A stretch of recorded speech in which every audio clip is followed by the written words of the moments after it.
겠습니다.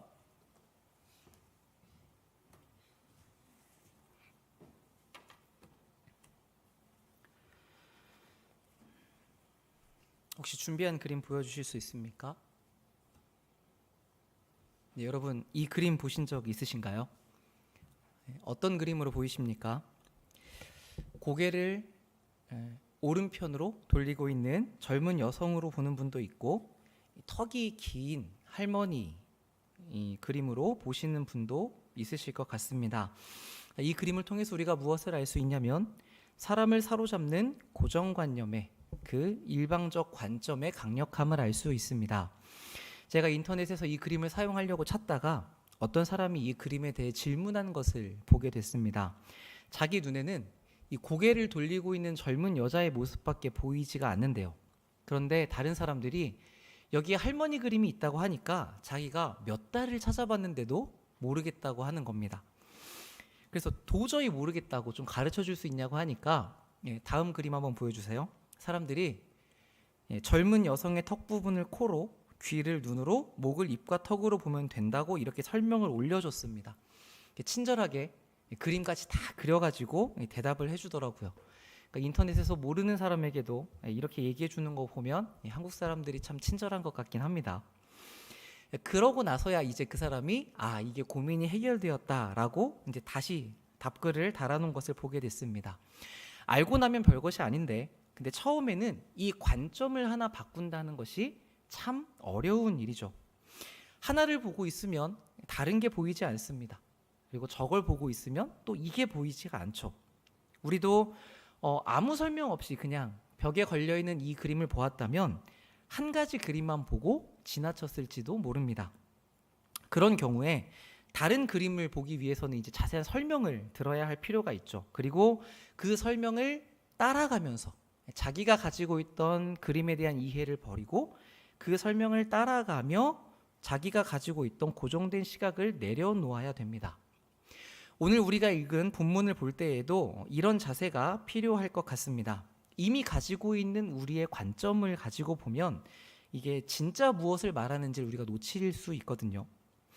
여기서 제가 말씀드리는 이 고정관념이라고 한다면, 이 성경을 많이 봐왔던 우리가 이미 익숙해져 있는 틀, 어떤 법, 어떤 명분 같은 것입니다. 이렇게 적혀 있으니까 이렇게 해야 된다. 우리가 이렇게 받아들이는 경우가 많죠. 한 예로 10계명을 생각해 보시면 좋을 것 같습니다. 제 6계명은 살인하지 말라는 명령입니다. 이 자리에 계신 분 중에 이 명령을 어기신 분은 없을 겁니다. 그럼 이 자리에 있을 수가 없으니까요.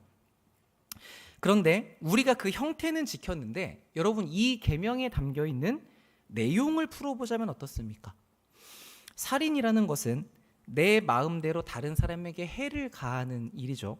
그렇다면 내가 말로 한 사람을 죽이는 일, 타인의 어떤 인격을 파괴하는 일, 누군가를 끝까지 미워하며 결코 용서하지 않는 일, 나아가 우리가 그렇게 행동하게 만드는 근원인 우리 마음속에 그 악한 마음도 포함이 될 것입니다.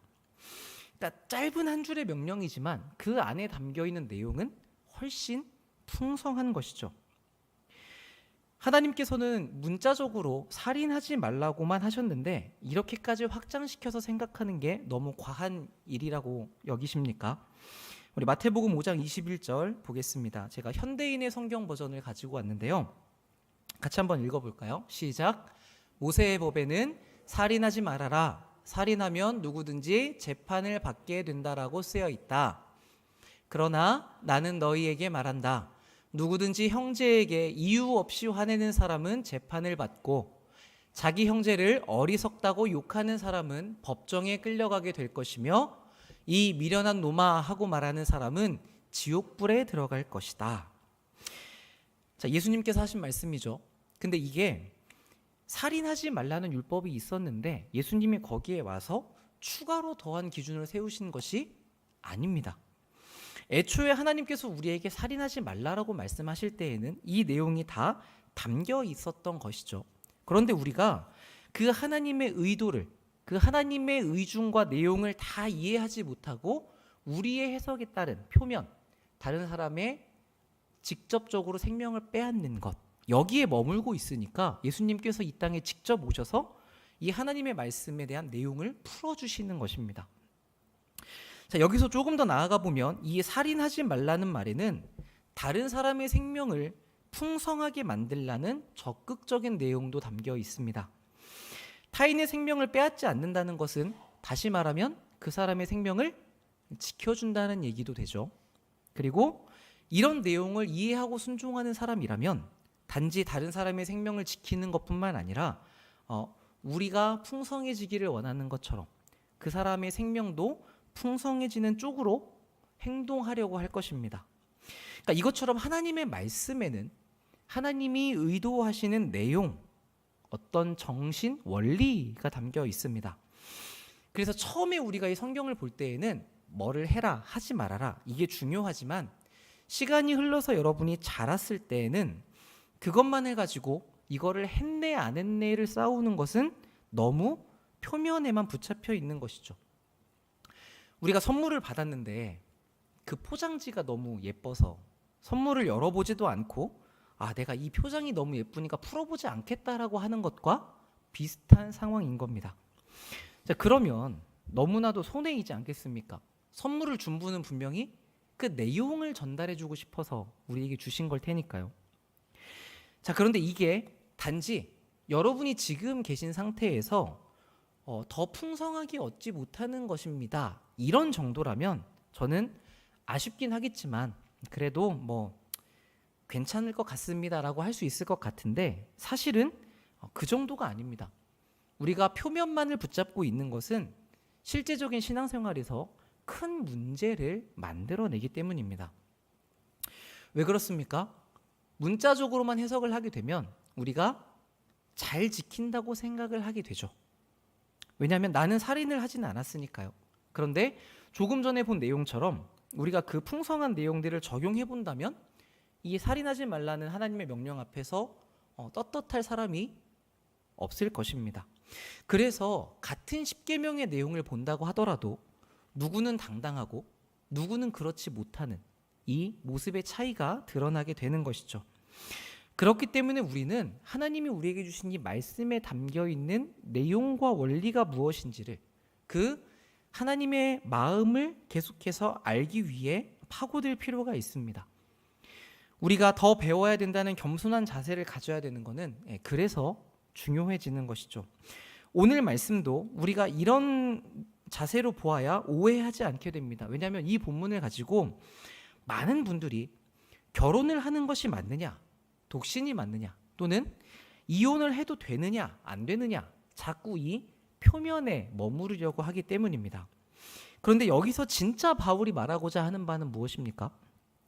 이렇게 해라 저렇게 해라라기보다는 전체 문맥을 고려해 보시면 바울은 지금 음행을 피하고 하나님의 영광을 위해 사는 삶에 대해서 계속 이야기를 하고 있는 것이죠. 그러니까 결혼이냐 이혼이냐 독신이냐 이런 것은 그렇게 살아내는 데 드러나는 어떤 하나의 형태로 등장을 하고 있습니다. 그래서 바울이 앞에서 음행을 피하기 위해 결혼하라고 이야기를 했고 결혼한 사람들은 분방하지 말라고 했던 것이죠. 자, 그러면 결혼하지 않은 사람들은 어떻게 해야 되는가? 여기에 대한 궁금증이 생길 수 있지 않습니까? 그게 8절에 등장을 합니다. 내가 결혼하지 아니한 자들과 과부들에게 이르노니 나와 같이 그냥 지내는 것이 좋으니라. 그러니까 결혼하지 않은 남자나 여자는 바울처럼 그냥 혼자 지내는 게 좋다고 이야기를 하죠. 왜 그런가 하면 혼자 사는 것이 하나님의 일에 더 많은 에너지를 쓸 수 있기 때문에, 더 집중할 수 있기 때문에 그렇습니다. 자, 그런데 곧바로 이어서 9절에서는 뭐라고 이야기합니까? 만일 절제할 수 없거든 결혼해라. 정욕이 불같이 타는 것보다 결혼하는 게 더 낫다. 자, 우린 이 부분을 보면서 이 결혼하지 않는 것이 더 뛰어난 신앙이구나라고 생각을 하는 경우가 많은 것 같아요. 왜냐하면 결혼하지 않는 게 하나님께 더 많은 에너지를 드릴 수 있고, 또 반대로 결혼을 하면 이 정욕에 마치 휘둘리는 사람처럼 보일 수 있기 때문이죠. 그러니까 이런 게 말씀을 표면적으로 문자적으로 받아들이는 고정관념이라고 할 수 있을 것 같습니다. 지금 바울이 계속 뭐라고 이야기하고 있습니까? 각 사람이 받은 은사에 따라서 이 사람은 이렇고 저 사람은 저렇다.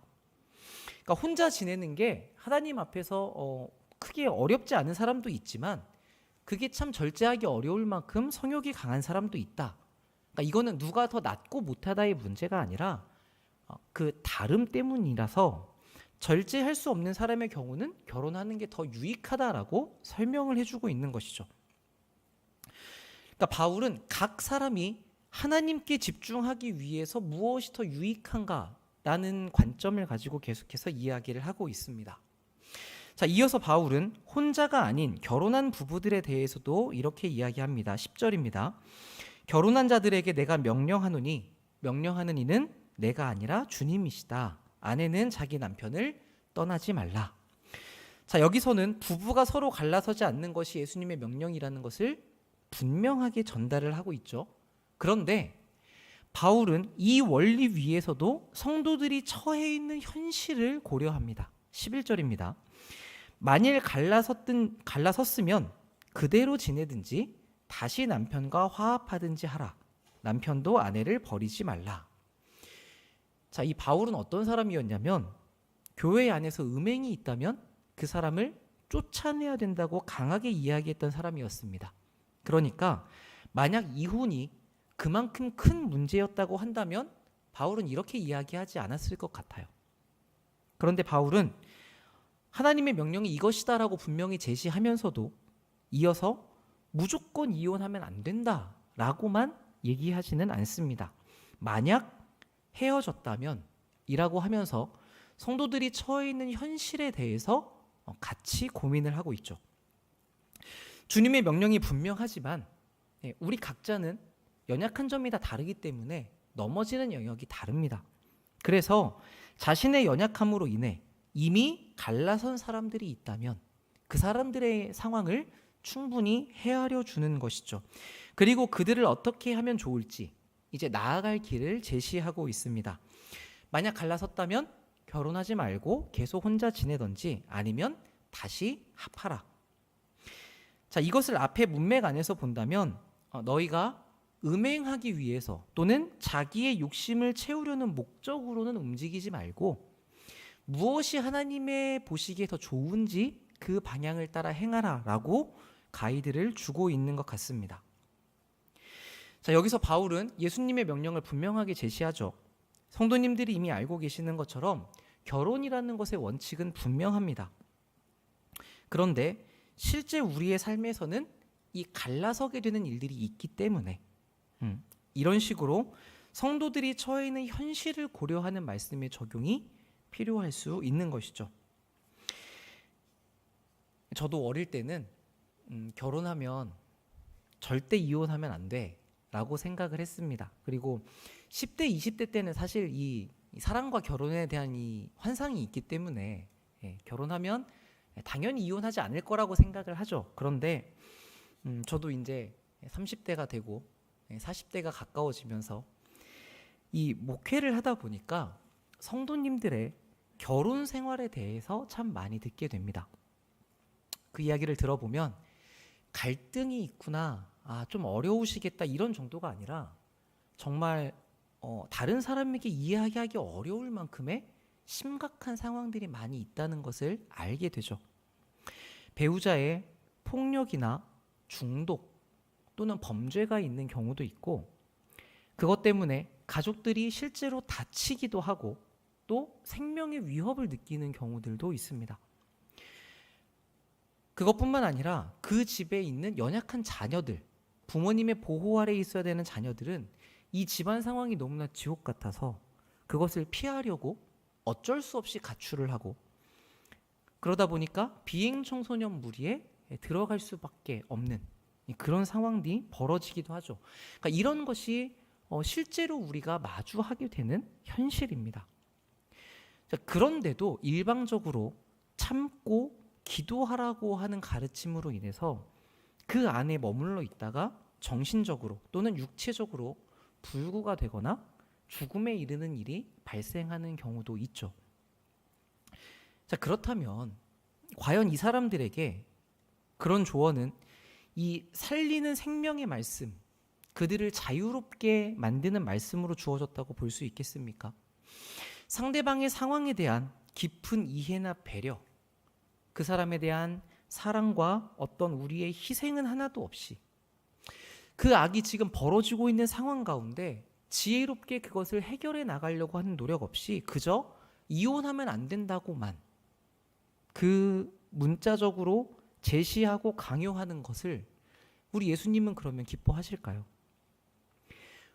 우리의 사랑하는 자녀가 그 상황이 한복판에 놓여 있다면 우리가 그렇게 이야기하기는 어렵지 않겠습니까? 그래서 이 현실의 문제가 참 어렵게 다가오는 것 같습니다. 그래서 여러분들이 평소에 이 성경의 말씀을 문자 그대로 법으로 가져올 때 다른 사람들에게 얼마나 치명적이고 파괴적인 일들이 발생할 수 있는지를 염두에 두셔야 하고, 거기에서 좀 더 나아가 정말 이 말씀이 하나님이 뭐를 원하실까, 여기까지 여러분이 헤아려 보시는 게 필요합니다. 생명을 살리려고 주신 말씀을 우리가 법으로 휘둘러서 그 사람을 죽이는 데까지 이르러서는 안 되기 때문이죠. 물론 우리에게는 분별이 필요합니다. 그런데 단지 지금 이 일이 옳은가 틀린가 이것만 가르는 수준을 넘어서 상대에 대한 이해와 용납과 사랑까지, 그러니까 정말 하나님이 기뻐하시고 선하시고 원하시는 게 무엇인지를 분별하는 데까지 우리가 나아갈 수 있어야 되는 것이죠. 그래서 우리가 이 말씀에 담겨 있는 내용과 원리가 무엇인지를 더 바르게 깨닫기 위해서 노력해야 되는 것입니다. 자, 이어서 바울은 신자가 불신자와 함께 살 때 불신자가 함께 살고 싶어 한다면 그를 버리지 말라고 이야기를 합니다. 그러니까 이혼하지 말라는 것이죠. 왜 그렇게 이야기합니까? 14절입니다. 믿지 아니하는 남편이 아내로 말미암아 거룩하게 되고 믿지 아니하는 아내가 남편으로 말미암아 거룩하게 되나니 그렇지 아니하면 너희 자녀도 깨끗하지 못하리라. 그러나 이제 거룩하니라. 구약의 관점에서 보면 부정한 것과 거룩한 것이 만나면 어떻게 됩니까? 다 부정하게 됩니다. 세상의 모든 것이 그렇죠. 깨끗한 것과 더러운 게 만나면 다 더럽게 됩니다. 그런데 예수님께서 오신 이후로는 이 법칙이 깨지게 됐죠. 거룩하신 주님에게 닿는 것은 다 거룩해지게 됐습니다. 부정했던 문둥병자가 예수님께 닿았더니 그가 거룩해졌고, 죄인이 예수님을 만나자 의로워졌죠. 그러니까 이 원리는 신약에서 계속해서 등장합니다. 신자란 그리스도와 연합한 사람입니다. 그래서 우리가 봐왔듯이 그 안에는 거룩한 영, 성령께서 계시죠.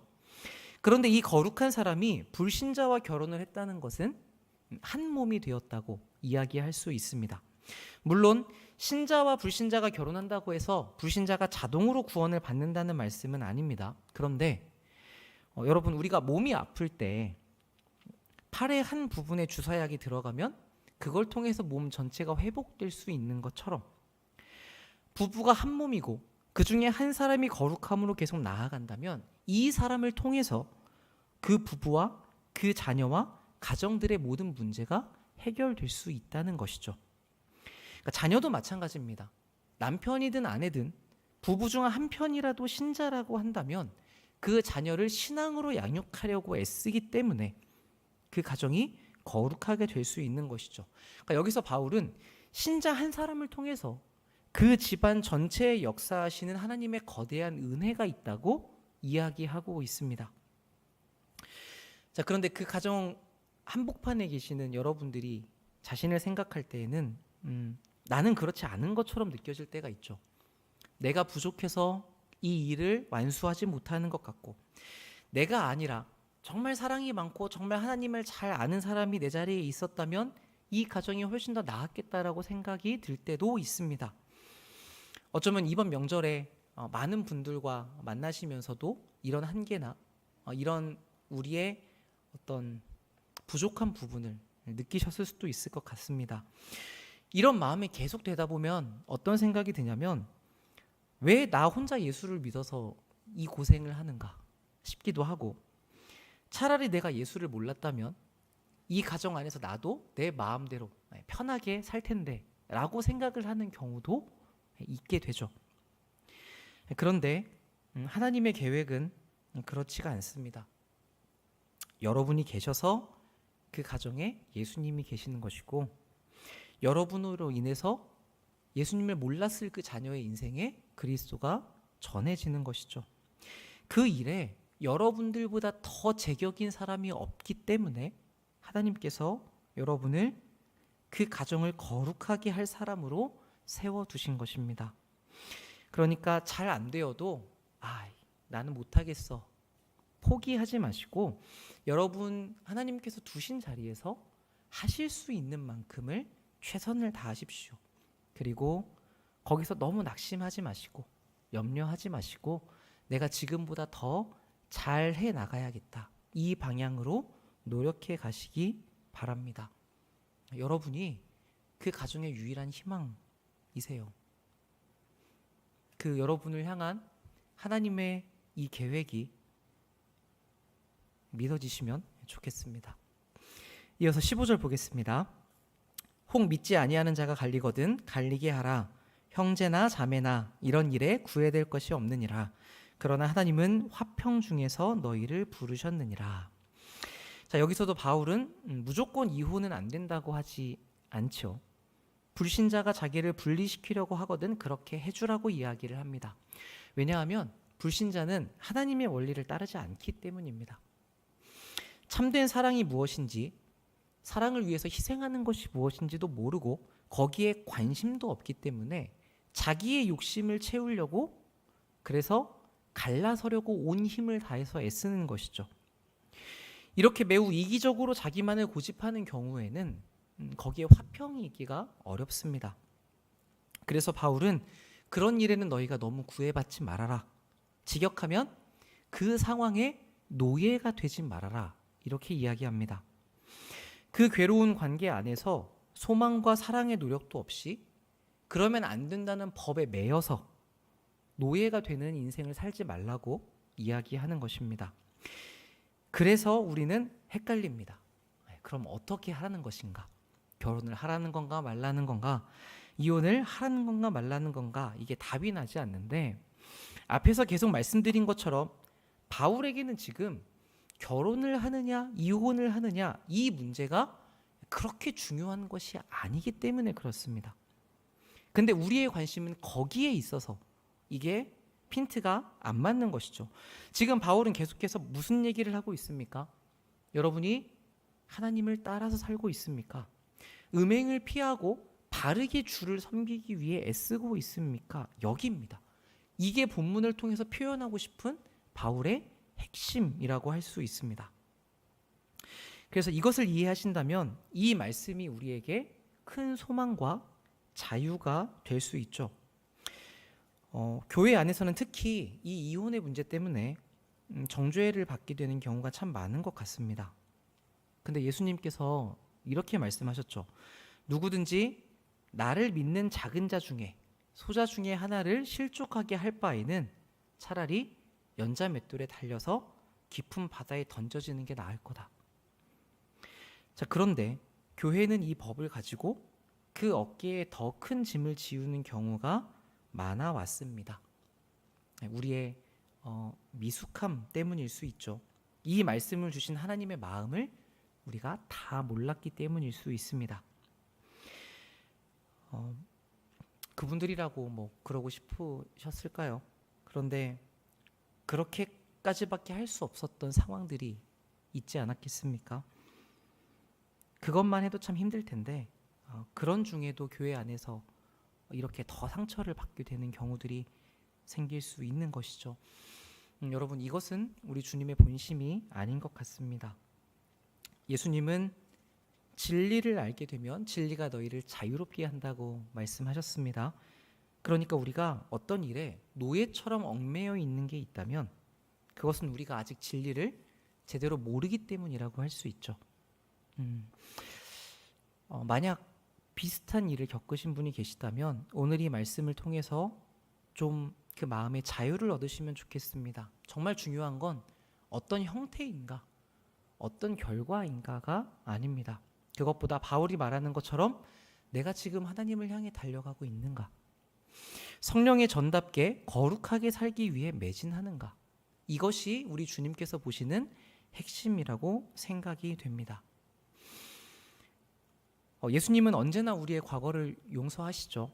그리고 그 용서를 힘입어 앞을 살아가게 만드십니다. 그렇다면 우리도 과거에 매여 있을 것이 아니라 얽매이기 쉬운 것을 벗어버리고 지금 우리의 경주에 집중해야 하겠죠.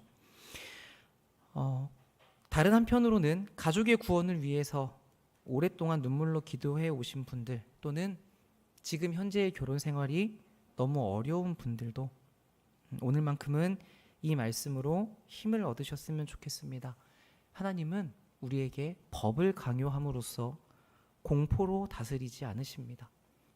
이 살리는 말씀을 통해 우리를 자유롭게 하시고 사랑 위에서 살아가게 하시죠.